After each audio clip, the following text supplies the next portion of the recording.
এই যে এসে গেল আমাদের কাঁঠাল বা এঁচড়। আর এটা চিংড়ি মাছ দিয়ে রান্না হবে। আর এই চিংড়ি মাছগুলো যদি খোসা ছাড়িয়ে রান্না করা হয় একটু বেশিই ভালো লাগে।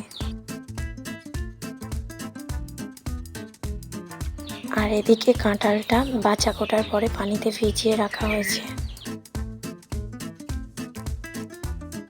আর আমাদের উনুনটা একটু বেশি জ্বলছিল, যার কারণে তেলে পেঁয়াজ দেওয়ার সাথে সাথেই ওটা খুবই লাল হয়ে গেছিলো। তাই আর দেরি না করে কাঁঠালটা তেলের মধ্যে দিয়ে দিলাম।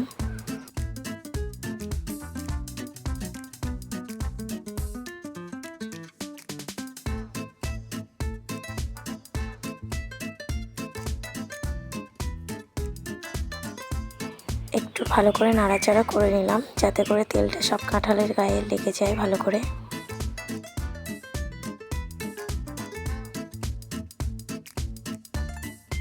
আর আমি আগে থেকে চিংড়ি মাছটা ভেজে রেখেছিলাম। আর ভেজে রাখা চিংড়ি মাছগুলো সবগুলো ঢেলে দিলাম।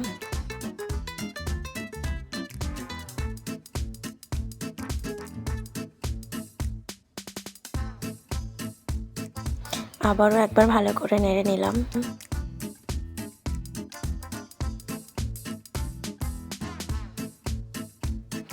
ভালো করে নাড়ার পরে লবণ দেওয়া হলো।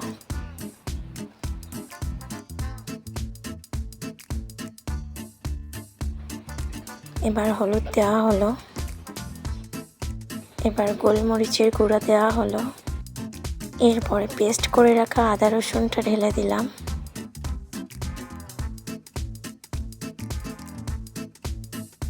আবারও ভালো করে নাড়াচাড়া করে নিলাম। আমার বাড়িতে দুটো বাচ্চা আছে, যার কারণে আমি লঙ্কাটা হওয়ার আগেই দেব।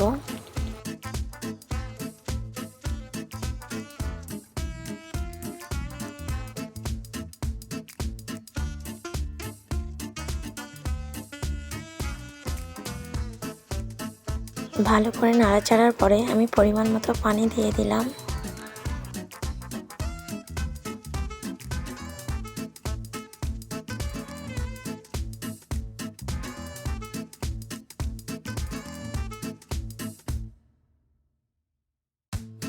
ভালো করে নাড়াচাড়ার পরে ঢাকনা দিয়ে দেব।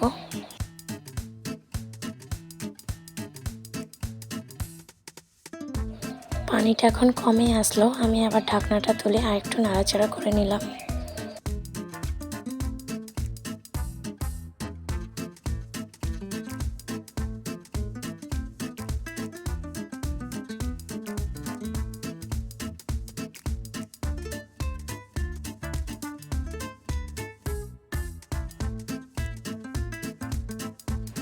একটু ভালো করে নাড়াচাড়ার পর আবার পরিমাণ মতো পানি দিলাম, যতটা আমার প্রয়োজন হবে ততটাই।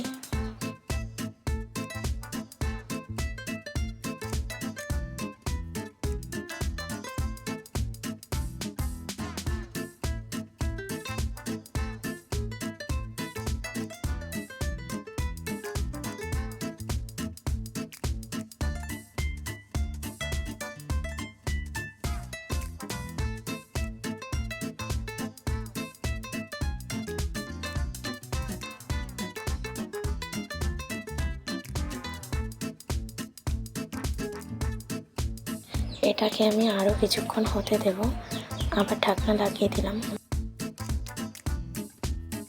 এই হয়ে গেল আমাদের এঁচোড় তরকারি, চিংড়ি দিয়ে এঁচোড় তরকারি। আপনাদের যদি আমার ভিডিওটা ভালো লেগে থাকে please like, comment and subscribe করবেন।